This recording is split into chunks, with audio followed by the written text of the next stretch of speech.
Magic the Gathering is without a doubt the most popular trading card game to ever exist, and while a large part of that stems from engaging mechanics and immersive gameplay, lots of credit should be given to the alluring nature of legendary cards such as the Power 9, incredible cards that broke the game in its origins and are now seen as some of the most valuable and rare cards in the game's history.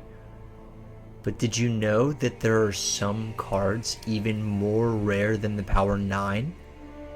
That's right, and I'm not just talking about the One Ring, a card that YouTubers can't stop yakking on and on about. No, today we'll be discussing some of Magic's rarest and most forgotten cards.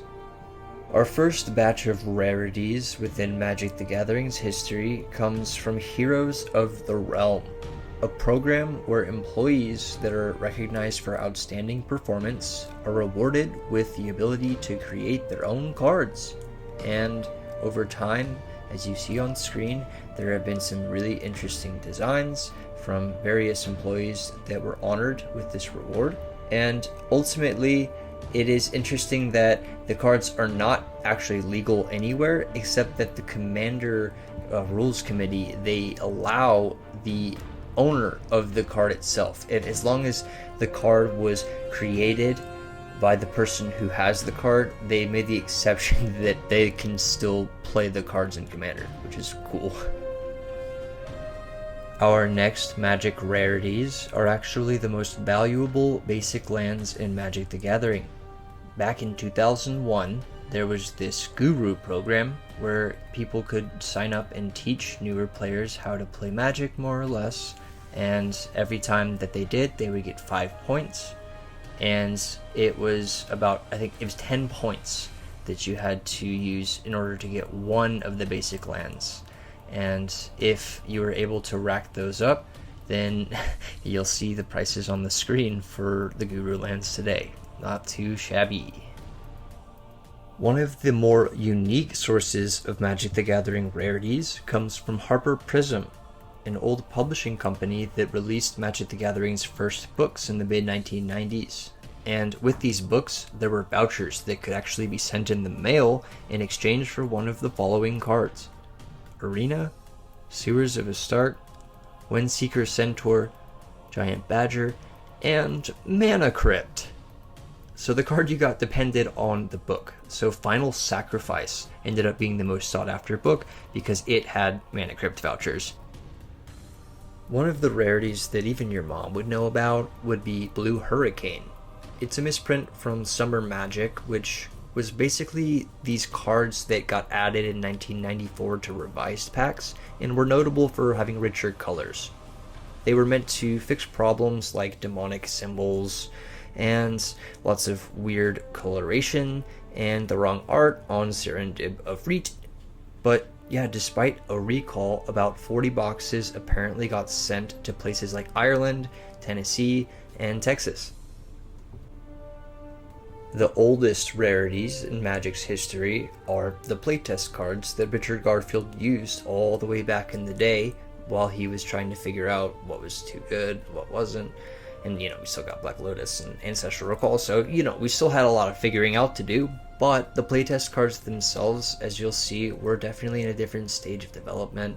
It was a really crude way to just figure out how to play a game with cards where you sling spells and summon giant creatures.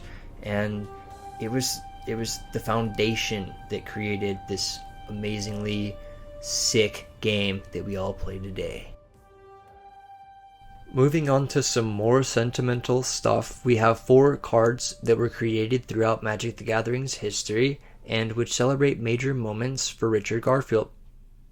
The least rare of which, coming in at 220 total copies, is Fraternal Exaltation. This card was created in 1999 to celebrate the birth of Skylar, the first son of Richard Garfield, and it's actually illustrated by Richard's sister, Susan Garfield. Next up, Splendid Genesis was created in 1997, coming at 110 total copies. It was made after the birth of Richard's very first child and daughter, Terry Garfield. The card was actually sold on Heritage Auctions website for $21,600. Phoenix Heart is next up. When Richard Garfield remarried in 2015, these were inserted in wedding invitations and served as one hell of a party favor, seeing as one of these cards sold for $15,000 in 2019 after being graded 9.5. But the most rare of these 4 cards has to be Proposal.